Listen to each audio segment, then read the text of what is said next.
And fuck this piece of shit, I am done. Alright, so today we're going to be going over an 820-2530 that is not turning on properly. It doesn't turn on at all. And you're going to see that it doesn't have a green light in the charger.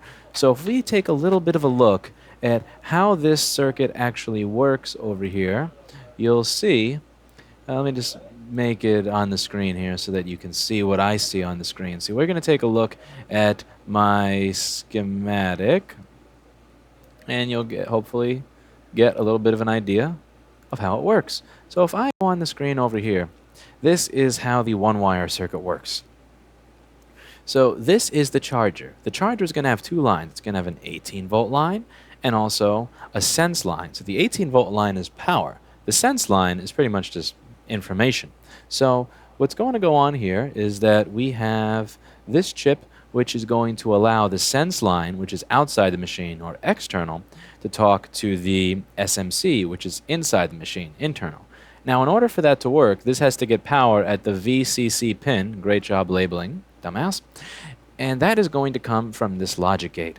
This logic gate over here is going to take what's on its VCC pin, which is 3.42 volts, and shoot it out output if SMC, BC, ACOK is present.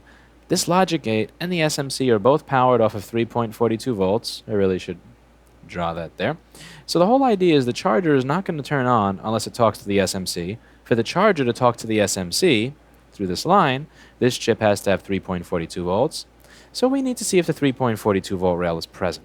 Now if I go over to the multimeter and I try to measure that, and where I'm expecting 3.42 volts, what I get is, you can barely see that, but extra credit if you can actually make out what's on the screen of the multimeter.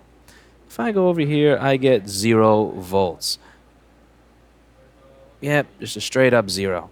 Now, if we were to look at where PP3V42 is created on this board, we're going to scroll over to here. So the way that this works is you have the 18 volts from the charger, goes through a 47 ohm resistor, and then that goes into this chip, which turns 18 volts into 3.42 volts with a smiley face. And that is going to come out here as 3.42 volts. So let's take a look at this area where the I turn 18 volts in a 3.42 volts chip with a smiley face is. And if we take a look at that section of the board, you're going to see that it looks not feeling that. So the first thing that I would do here is I would just try to give it a gentle bit of cleaning. So I'm just going to go, before I even toss this into an ultrasonic, because that's not something that I'm going to just jump to just yet. I don't want things to get knocked off the board. I don't want anything that's corroded or barely sticking to the board to just get dunked off. I'm just going to heat it with some flux and some hot air. Oh, I thought I cleaned the dust off of this. This is gross. Absolutely gross. We're going to do a little bit of this.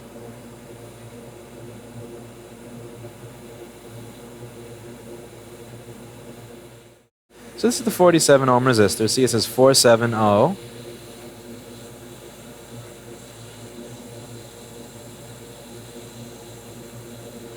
And this is our regulator chip, which is not as pretty as it used to be.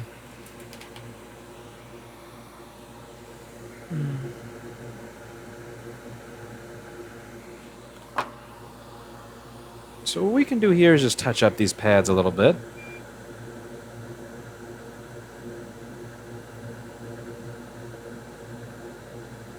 Now this pin, the second one on the bottom from the left, is the nastiest looking one, and it's also just burned to crap and back.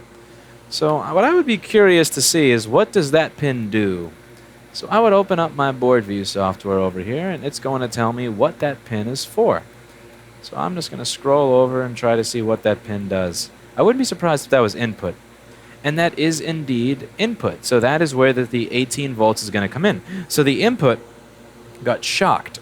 And, you know, if I had to guess where the, you know, what that was for, input is a good guess. And the reason input is a good guess, input's a good guess, because that's where you're going to expect the most, that's where you're going to expect to have the most damage, on the 16 volt section. The 3 volt section is probably going to be fine. The ground is nothing, that's going to be fine. It's really on there that I would expect there to be the nastiest form of corrosion. And this resistor over here, this 47 ohm resistor, is not looking any good, so we might as well remove that as well. So I'm going to remove this here 47 ohm resistor, because that doesn't belong on here. And let's see what we can do about cleaning this area up and making it look just a little bit more friendly. So we're just going to do that. And we're going to zoom in a little bit over here. So let's see what we have when we zoom, shall we? So it looks like this has a broken link. Yeah, and that pad was junk anyway, so that's just... And this is another pin that's supposed to be getting 16 volts. So this is input, this one over here is input, and over here is SHDN. SHDN is very simple. That's a pin that's that if you apply more than 2 volts to, will turn the chip on. So most of these chips have an enable. The whole idea is that you can turn the chip on or off. And here, that is a pin where if you put more than 2 volts there, it works. If you have less than 2 volts there, it shuts it down. Now, since they always want this regulator to be working, that always naturally just has voltage there. So what they did is they simply tied the 16 volt input directly over to the SHDN pin so that it's always on. So that's a savable pad, but over here we will need to run a little bit of a jumper because that's just unacceptably disgusting. So what I'm going to do is I'm just going to grab a little bit of battery wire, and battery wire is one of my favorite wires to use for this application because battery wire is very, very thin, very, very strong, very easily pliable, and also uninsulated. So here there's really no need for insulation because the wire is not going a long distance, it's going a very short distance.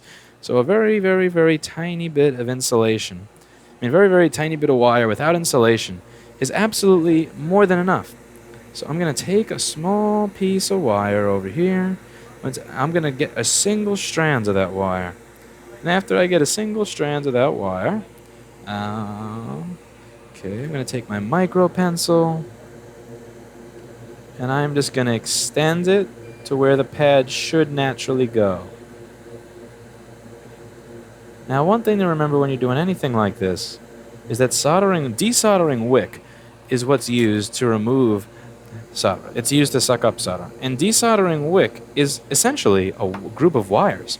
So if you have a wire like what I just put there and it's a bare wire that has never seen solder before, what you're going to find is that it has this natural inclination to actually remove the solder from the pad that you're putting it on because it's bare and it's going to suck that up. So what I do here is I'm going to have a little bit of solder on the tip of this iron, a little bit of solder on the tip, and I'm going to nudge this over, and hopefully it's not going to suck all the solder off my pad because because the wire itself is going to have solder on it.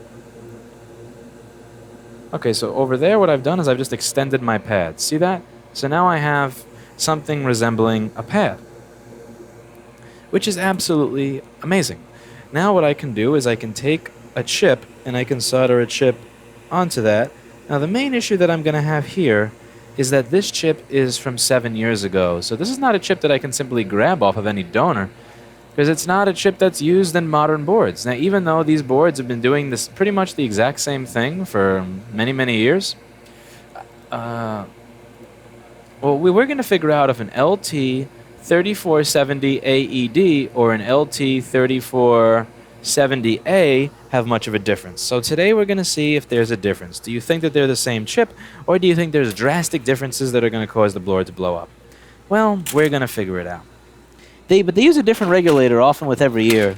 This one is old, and it seems that they've actually reused that regulator on some or a similar model on the 820-3437 boards. I'm just going to go ahead and steal a regulator from an 820-3437 board. I know, don't tell anybody. Don't tell anybody. We're doing something scandalous here. And I'm also going to steal over that resistor as well. Might as well get a 2-for-1 deal here.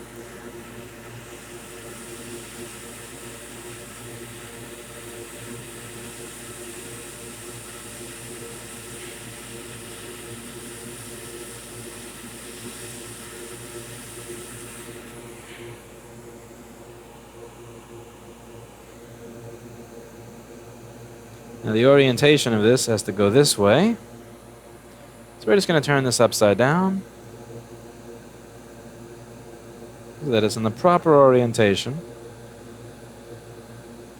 And zoom out a little just so I can get a better big picture view of what's going on. We're going to slowly try and heat this into place. Now we're going to preheat the board a little bit. You don't want to shock anything.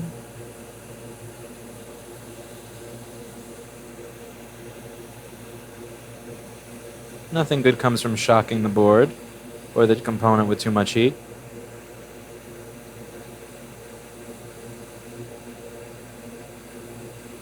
So what do you guys think the difference between the AED and the A model are going to be? Do you think it will be considerable, or do you think it will be inconsequential?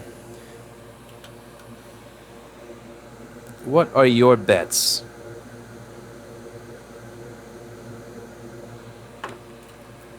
Will it blow up the system and destroy it?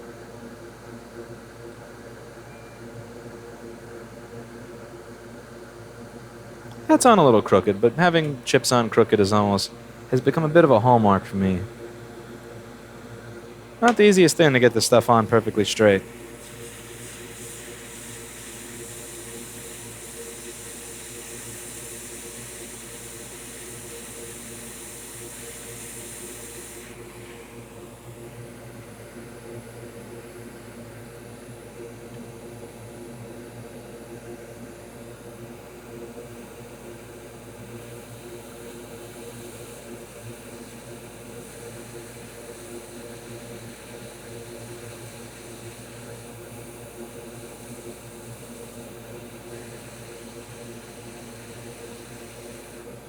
Alright, so you got that on. Now that's the thing. This is one of the difficult parts of this, is you're not really going to be able to see much just looking down. If you actually want to get a good view of what it looks like, it's best to look at it from the side. And from the side, it doesn't look too particularly awful. So at this point, I'm going to plug it in, and we'll see if we're anywhere closer to where we're supposed to be. Now I'm going to plug it in.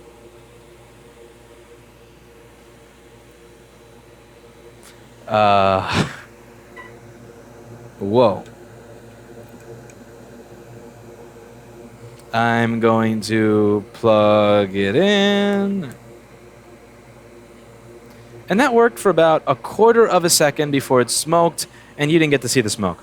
So let's check a couple of things now. Now, this resistor is supposed to be 47 ohms, and its job is to blow in case I do something stupid. And it did blow. It's up to 0.937 ohms. Now, the next thing that I'm going to do here is I'm going to check and see if there's a short to ground anywhere. So is there a short to ground on the... And there is a short to ground. So let's see, if I remove that regulator, does the short to ground go away?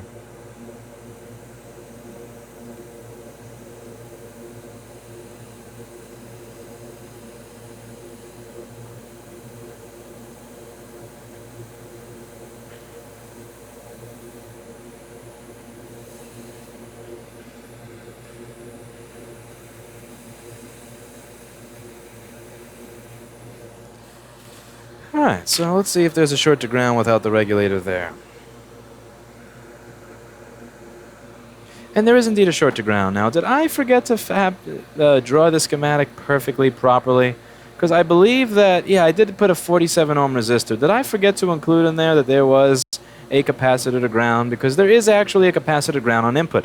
This is going to be called a bypass cap. The entire idea here with the bypass cap is that 18 volts may get ripply, and it's also going to act as a battery. So it's going to help keep stable voltage over there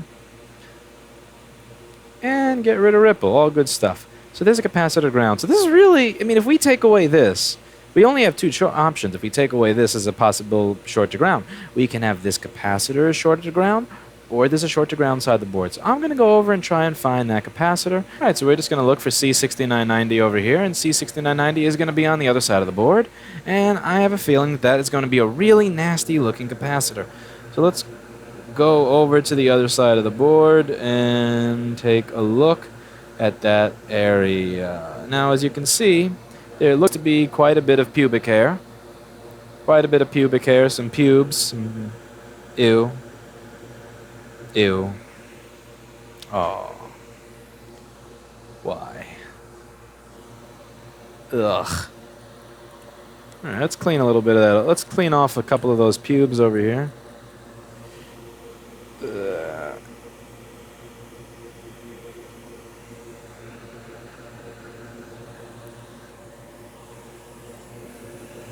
This capacitor doesn't, it doesn't look that nasty.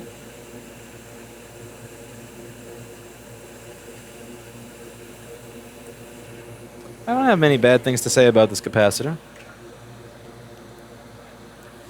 But let's see if the short is relieved. So I'm going to check for a short to ground again. So I'm going to take my multimeter. I'm going to put the red probe on ground. I'm going to take the black probe and put it over here. And I still have what looks to be a short to ground, which is really, really interesting since we've disconnected the capacitor. Not only have we disconnected the capacitor, we have disconnected the actual regulator IC. So, I mean, I don't see what else could actually be giving me a direct short to ground in this area. I've removed just about everything in that path. Now, could it be, let's see, now,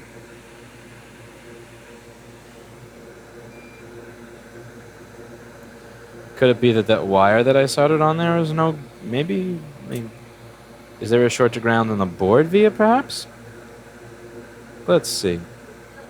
So I've removed the wire. Do I still have a short, let's see.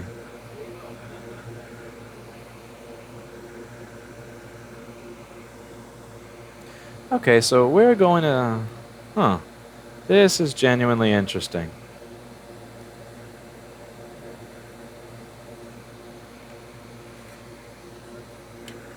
Now there's also a diode right next to that capacitor. So let's talk a little bit about this circuit. So the way that this is designed, it's designed so that it can... That rail has to show up first. Let's say your battery is dead. It's not going to show up off the battery. It has to show up off of the charger. And if the charger is present, it'll show up off of the charger. So this actually has two separate inputs. It has two separate inputs. So it has the battery and the charger. Now the issue is if you have two separate inputs and you don't want those rails to be you have two separate inputs on one pin. You don't want those two separate inputs to wind up connecting to one another. So they actually include a diode over here that keeps the voltage from going back. So this has two paths for input, but they cannot independently touch one another. So which is really smart thinking. So let's see if... Now that thing is that diode doesn't really have a path to ground. It has one not connected pin. However, that one not connected pin does go to ground. And it's really interesting that this... that it's still shorted.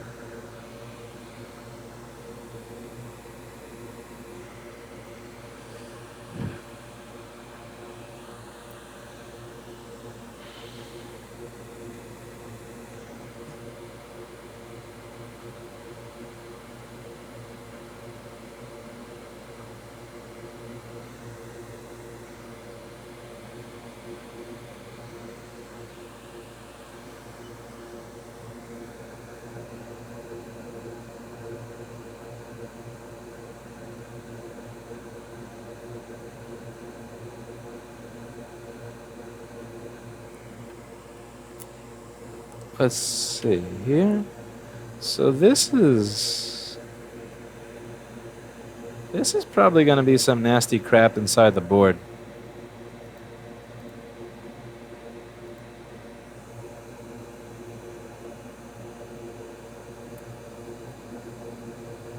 Yeah, no other way to say that.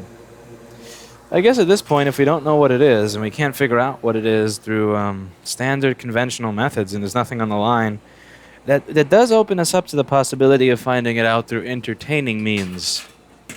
And what would be more entertaining than taking the board and putting some voltage through it? So that is a line that's meant to go up to 18 volts, so we can have, we can have a little bit of fun with this. And I enjoy having fun every now and then. So let's see what we can do. I'm going to just take a power supply over here. We're going to take the power supply. We're going to get an IEC cord for it, plug it in. And we're going to send 18 volts through this and see what goes on fire. All right. Get a nice strong IEC cord, nice thick. For some reason, I haven't plugged this in a while. Alright, this is gonna be fun. So let's take. So this is gonna be where the short circuit is.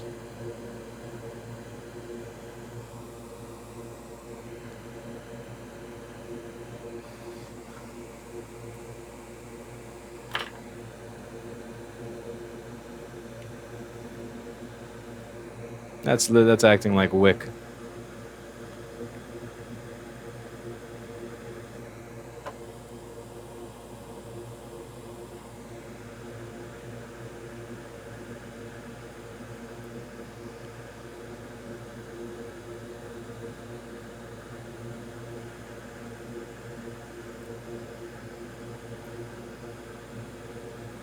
And then we're going to take the other end and just put it on a ground. So we can find ourselves a ground right over here. It's going to be a little difficult to solder to the ground plane because this is a micro pencil iron, but it's actually doing a really good job of going right over to the ground plane over here with the micro pencil. Take this.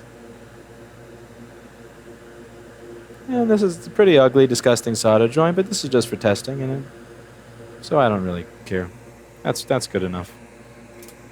We're not doing anything crazy here. Okay, so let's set up my power supply down here. Ran out of space over there for the power supply, so I guess I think I just took it off of the table when I was cleaning, and then I never put it back. So we're going to turn on the power supply. And we're going to turn current up to the maximum that it can go. And then we're going to turn the voltage up to 1 volt and turn it on. And we're just going to feed in some voltage and see where it goes from there. Oh, if I go... It's interesting that it's not delivering anything right now.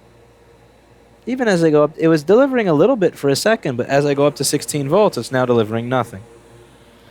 Now, there's a chance that there actually was a short circuit in the board, but it just blew up. So now I'm going to remove my wire that I was using for the power supply, and I'm going to measure for a short circuit and see if there was a short circuit or none. So let's take a look and see if I get a number that's better than the number that I was getting before for that specific area. So before I was getting 0.003 on diode mode, and right now I'm actually getting the exact same measurement.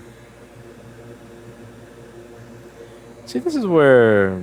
Yeah, that doesn't make sense. Alright, let's measure resistance again.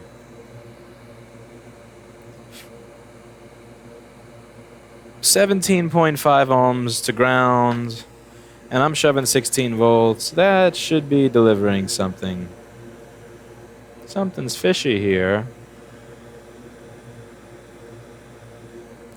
Okay, let's check the soldering on my ground area again. Not the best, but I'm not saying that this is the fanciest, but that is a joint. I mean, that's a shitty joint, but that is definitely making contact there. So now we're going to do this. And this is my area that has the short circuit on it.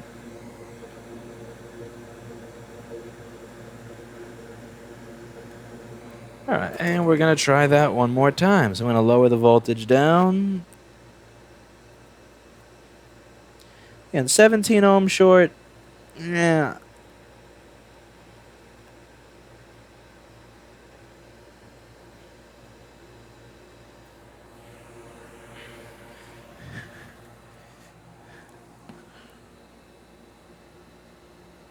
Did my wires come detached from the back of this thing?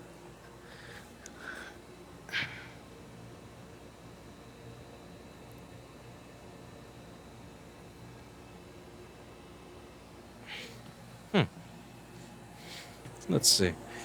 If I measure with the multimeter, is the voltage actually getting to the board? Because this is just trolling at this point. 17 ohm short to ground. I should see something with 16 volts. Yeah, there's voltage in the wire.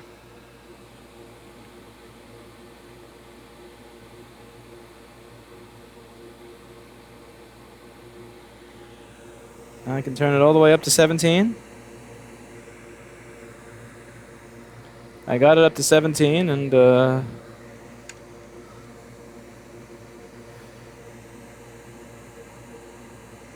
yeah, 17 volts is the meter. And not only is nothing getting hot, but I'm using 0.009 amps on the power supply.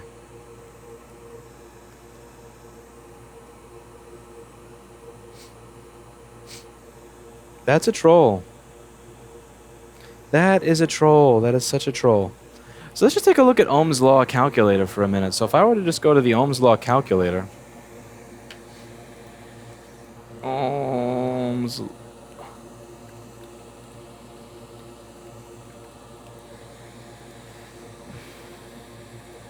Now if I got 17 volts and 17 ohms of resistance, I should be getting 1 amp of current and 17 watts, not 0.00 whatever. That doesn't make any damn sense.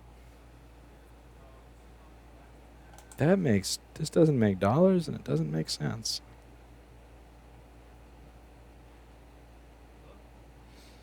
Well, we're going to put this aside for later because this is stupid, and that's it. Alright, go figure. The short circuit decided to go away when I did something off camera.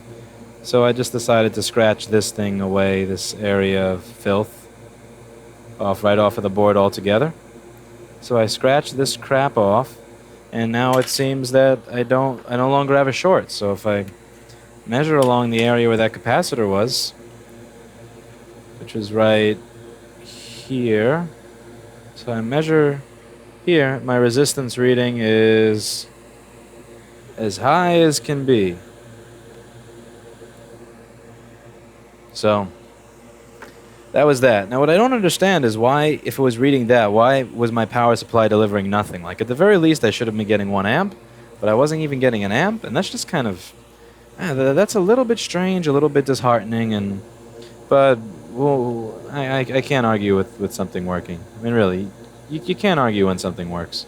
I'll argue when something doesn't work, but if it works, I'll just take it as a win.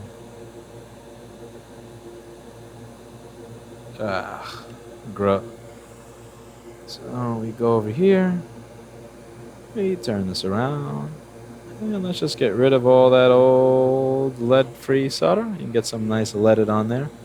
Make it easier to solder this diode, clean off some of the junk. Back and forth, go away. I want to feel the scraping with the iron. There's some light scraping, but just...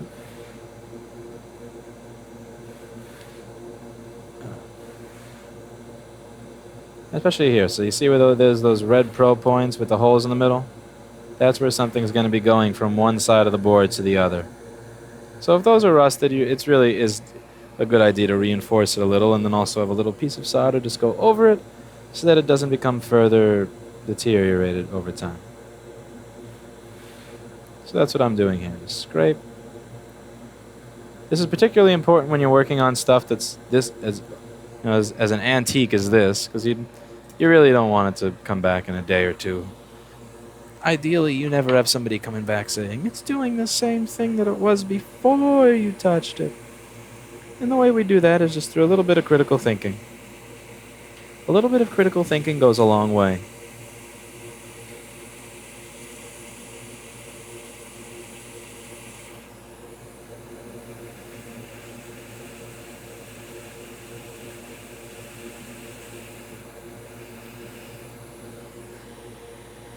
A little bit of proper soldering also goes a long way, jackass.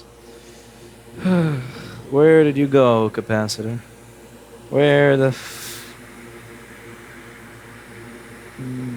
did you go?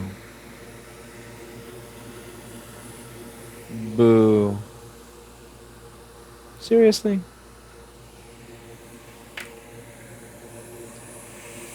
Okay, let's try that again.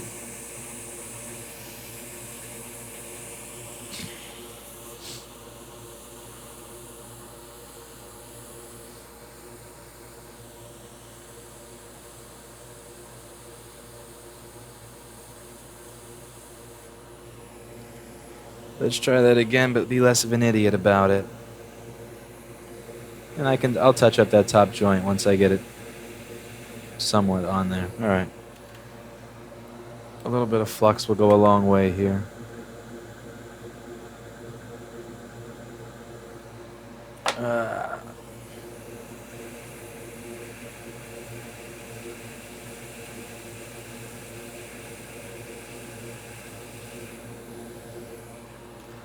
Alright, now we take a little bit of flux and we're just going to add that diode in. So this is the diode over here.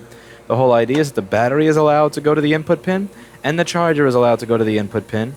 However, if the charger is plugged in while PP bus G3 hot is being created, which is the same as battery voltage, that the battery voltage can't go back to the charger and that the charger voltage can't directly go to the battery. That's what this little diode here does. And it is a diode in this funky looking package.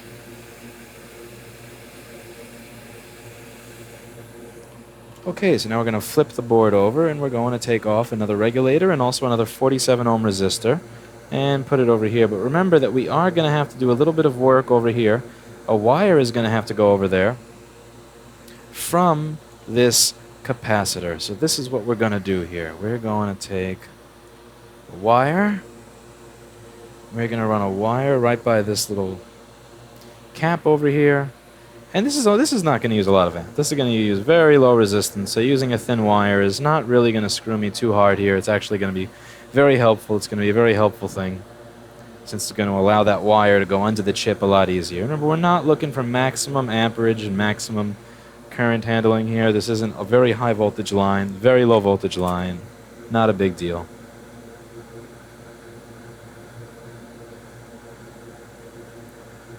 So we're just going to heat the side of the cap and do this. And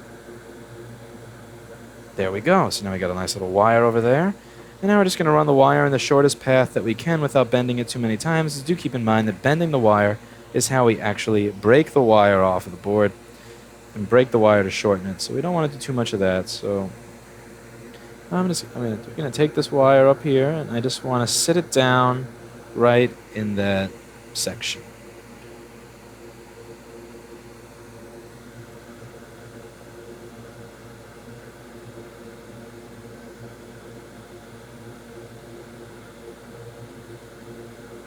Now it's also going to have to go over there, which is going to be fun. Alright, so let's get the resistor going on there. Let's get the resistor on there, and then we're going to try and run that over to the chip that we're going to have to put down. This is...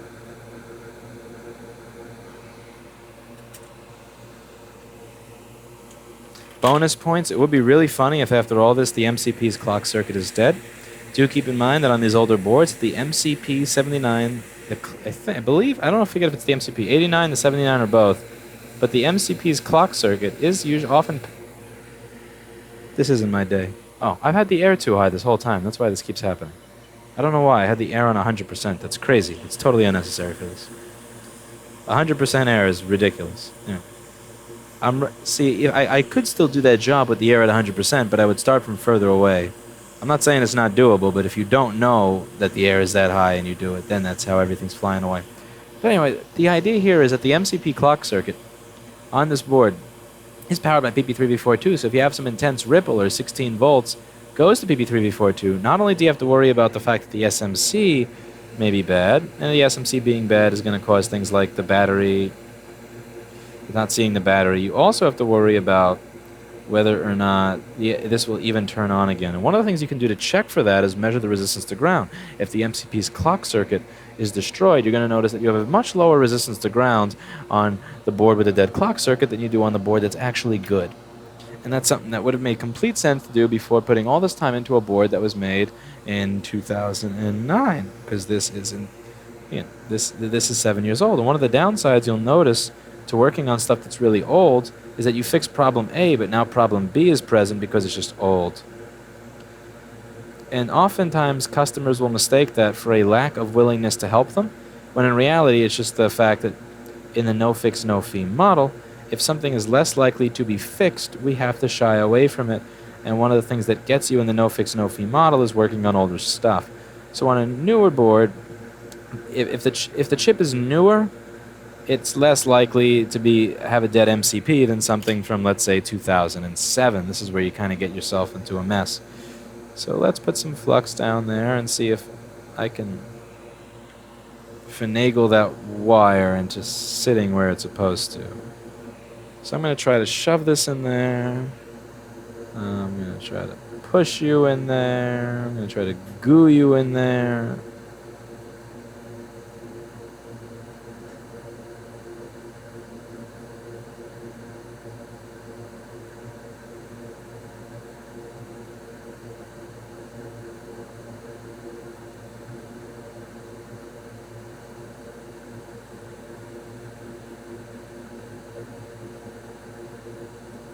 This is where the rosin flux is actually going to be helpful. A lot of people will say that I use too much flux and sometimes it looks nasty, but one of the benefits here of this flux is that when it gets nasty, it actually makes... It's kind of like a tree sap stuff, so it gets... So if I make a mess with that flux, I can actually use that to my advantage to hold this in place. See? See? See how using something that's actually a mess is helping me? It's... Alright. Now we're going to take a regulator and put it over there.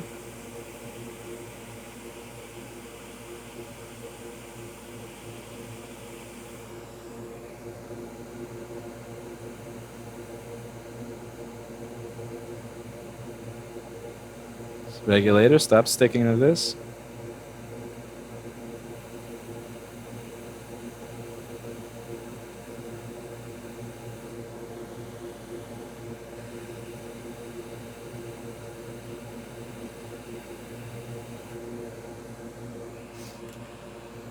Okay, now we got a couple of things that will be worth checking out. So I'm going to want to check this out from the side to see that it's soldered on properly. And then I'm also going to want to see, just double check again, just make sure there's no short to ground. And if there is a short to ground, then that's on the input again, then I know that something is going to be messed up with the board. That's not something's messed up with the board, that I probably screwed something up in the process of doing all of this. So let's see if there is a short to ground right by that capacitor. Hopefully there's no short to ground. Hopefully I scratched away the section that was. And it seems like we have a 0 ohm short to ground again, which is lovely. So I think that the wire itself is actually sitting on top of this point over here. See that thing? So I believe I probably have to scrape that a little bit more. Probably have to scrape that a little bit more so that it's not shorted to ground. Yeah, definitely got to scrape that a little bit more. Okay, so back to the drawing board here.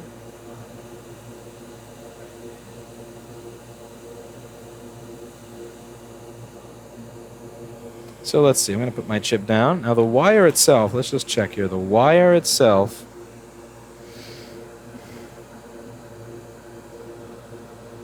has no short to ground. But this board section over here is messed up. So let's just scrape that garbage. Let's get that shit out of here. Let's get that diff. So this is the crap.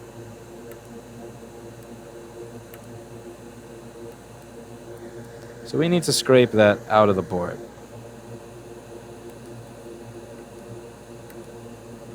Get out of here. Go away.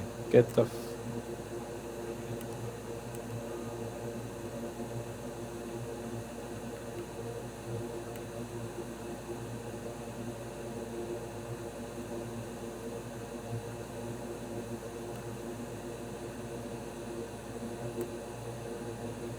Alright. So that now let's check out what's shorted to ground in that basic area. Or if anything is shorted to ground in that basic area. Here we go. So let's see. So this metal stuff here is shorted to ground.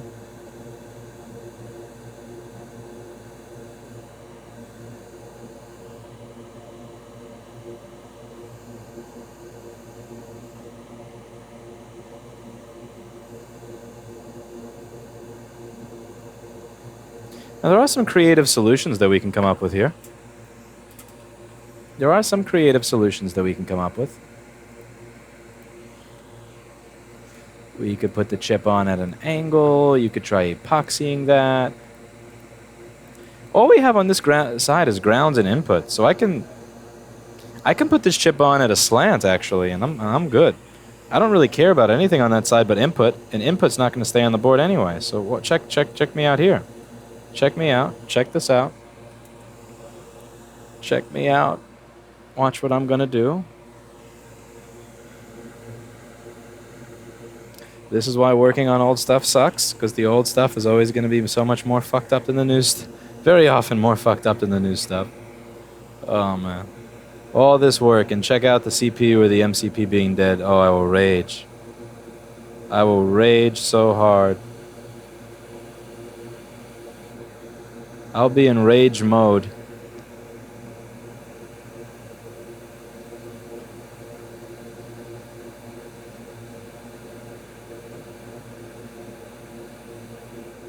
Alright, so we have it soldered on. Now, let's have it. We're going to make this thing do some skateboarding-like moves.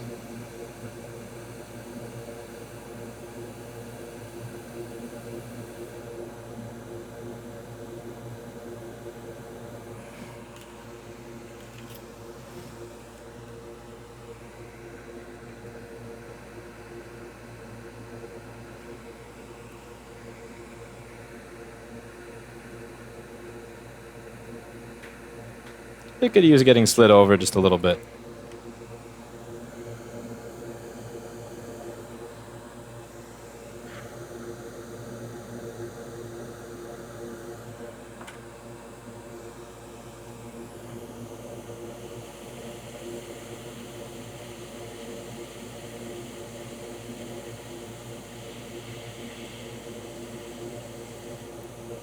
Mother.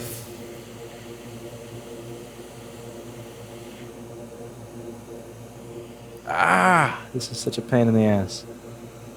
I want to solder the damn thing on, but then just have it tilted so that it's not touching the part of the board that's shorted to ground.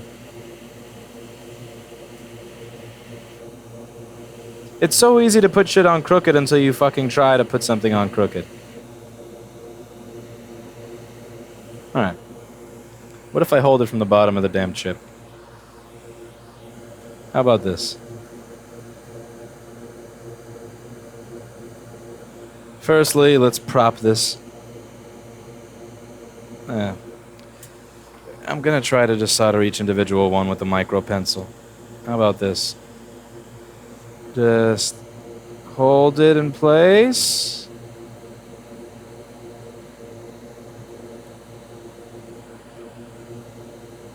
This is where this micro pencil, oh, you fit perfectly. Whoa, do you see how beautiful that is? Alright, we got it. Now I shorted those two capacitors together, and of course that's, they're two different things. Of course, they're two different things. So now we have to just remove the short circuit on those two capacitors up here.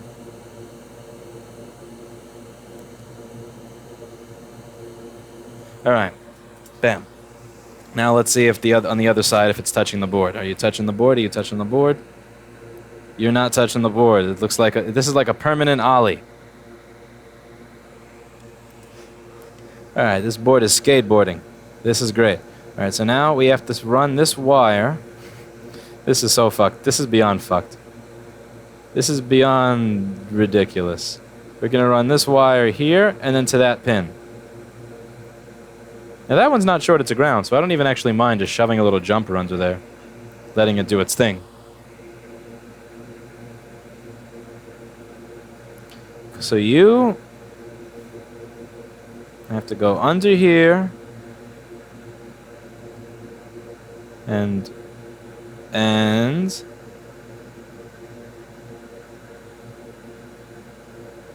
stay, you little you fucking piece of sh. I don't want to hear it on cursing. If you don't go and try this and do this and don't curse. I dare you. Just like I don't even want to hear it. All right. Now to pin 8, that's going to be literally tied to the same thing. So I could just jumper that to that. I could make that wire make 2 stops. That would actually make more sense here. I'm thinking that would make more sense. I'm thinking that I should just redo that wire. Because that's not going to reach all the way over there. Maybe I could simply have it stop over on the way. Like do something like this. This is what I don't like about this. Like that middle pad is literally a ground pad or an unconnected one. So I can't have it touch that. So this has to go and touch the one all the way on the end. This is a mess. Alright, so scrape off. Come on, I gotta scrape off a little thing right by this loop-de-loop. Okay, I scraped off a little portion. I have to use the world's most fucked up tweezer to attach to... Damn it. The damn wire came off. Alright. Try again. Take this. You're going to touch this pad over here. Okay, step 1. Complete. Now we're going to make the touch this one over here. Step 2. I can barely fucking see that. This would be so much easier to do if I could like get the board on a ramp.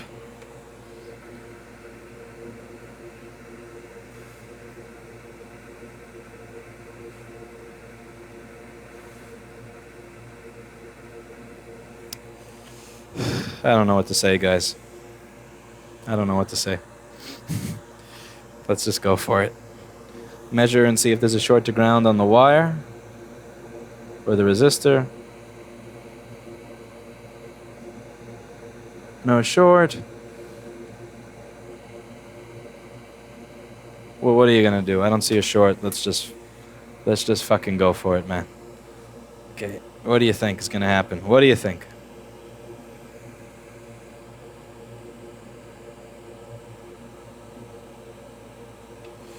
Alright, what voltage do I get on PP3V42? Let's see, what voltage do I get anywhere, actually? On the resistor, 1.2 volts. On the other side, 16. Actually, this side, I get 16. What am I talking about? So I have 16.69 volts. And do I have 16.69 volts going to the actual shutdown pin? I have 16.69 volts going to shutdown pin. I have 16 volts going to input pin. But PP3V42 is 1.2 volts instead of 3.4. Failure. Actually, everything is boo. Yeah, so what? And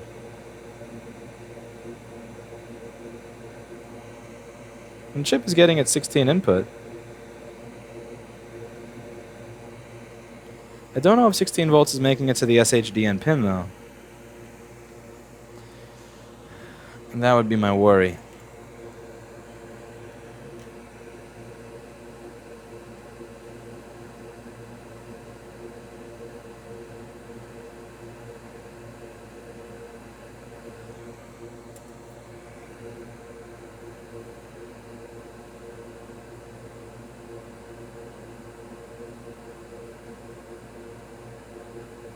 Okay, so those are definitely there.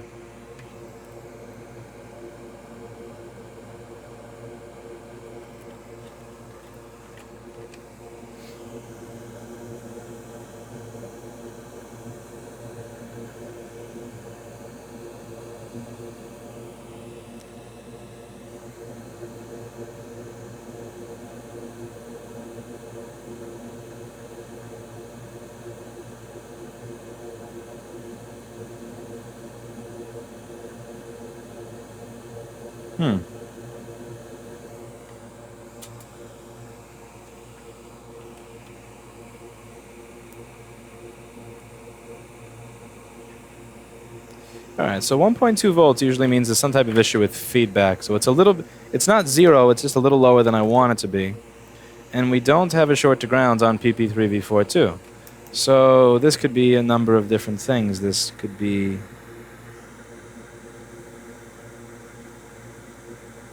This could be a number of different things. So let's take a look at feedback. So usually R6995 and R6996 are going to create feedback. That's something in my schematic that I didn't put in because, let's face it, I just didn't really want to with all the drawing. So R6995 and R6996 are going to be these two over here. And if any one of these is not what it's supposed to be, then we're going to get a lower number, so something like 1.2 volts instead of 3.4. So if I were to check this, we go over here, we measure, we get, let's see. So R6996 is getting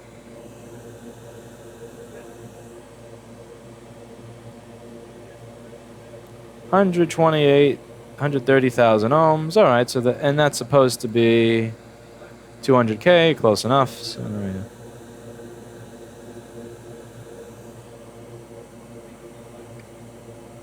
yeah, bottom one is, yeah, so those resistors are doing fine. They're doing their job. Now, it could be that the chip that I put on is no good. That's always a possibility. You always have to consider the possibility that the chip that I put on is a piece of garbage. You also have this capacitor in the feedback line that just is not giving me that much confidence. I guess because of the color. It's a little discolored, but it looks like it's that same odd color on the other board as well. So it makes me wonder, do any of the... So that's the thing, there's several... Actually, believe it or not, the only ground pads are the ones that are not connected. So what if it's the fact that the ground is not connected that's actually causing this to not work the way it's supposed to? Because there's the center pad and there's the pad all the way at the left. It's one thing if you don't have one ground, but if I don't have any ground connected, it's not going to do shit. Alright, so this at least gives me something to go with. So let's ground to this IC.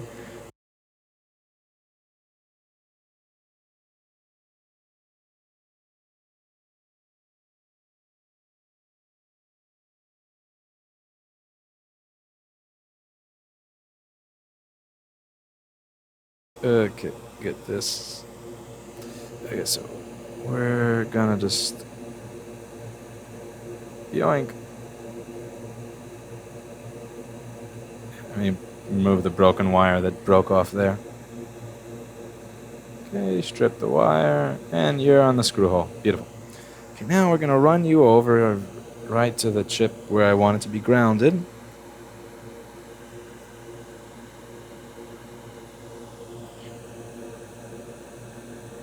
And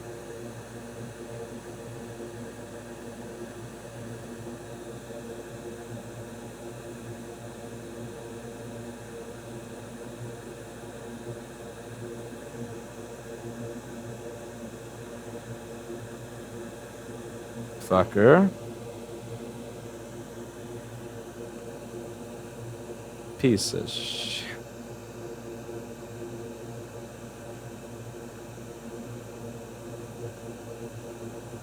Piece of shit.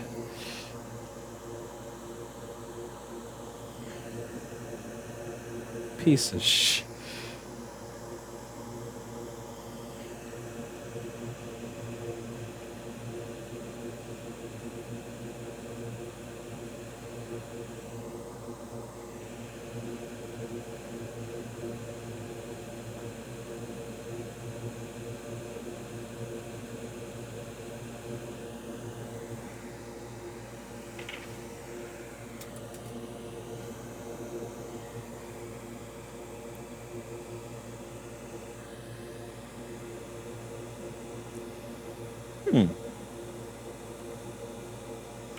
Okay, so I have a light,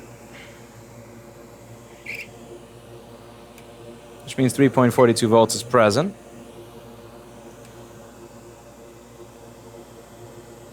Now let's see if I turn it on, if I get fan spin. I can turn it on, so I get fan spin. And fuck this piece of shit, I am done. You know what I should do? I should shorten that wire so it doesn't look like a loop. But you know what's going to happen when I shorten that wire so it doesn't look like a loop, right? You know what happens when you try to make something perfect, right?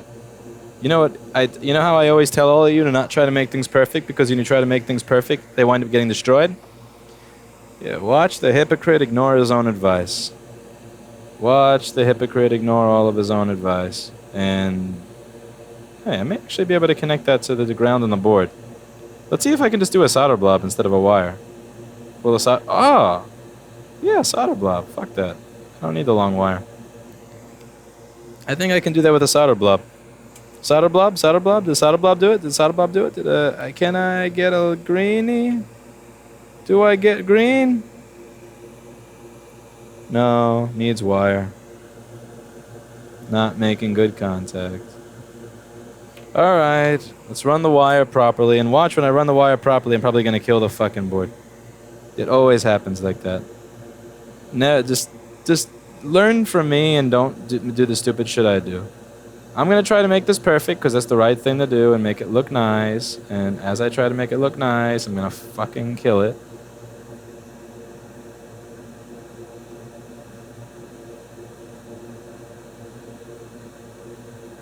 See, I have to say, this is the cool thing about doing data recovery instead of fixing shit. Like, it's cool when you're doing data recovery to actually, like, you know, to just have it Frankenstein.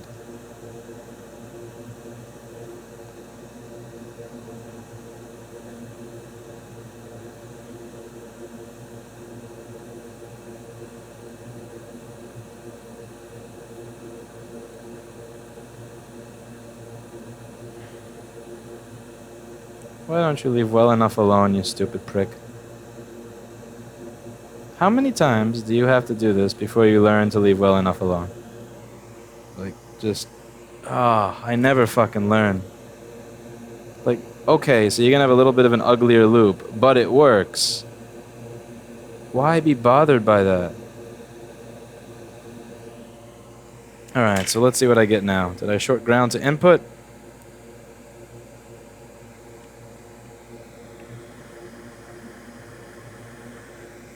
I didn't. It works. So for once... Aha! Green light. Fan spin. And that is how we do it and call it a day.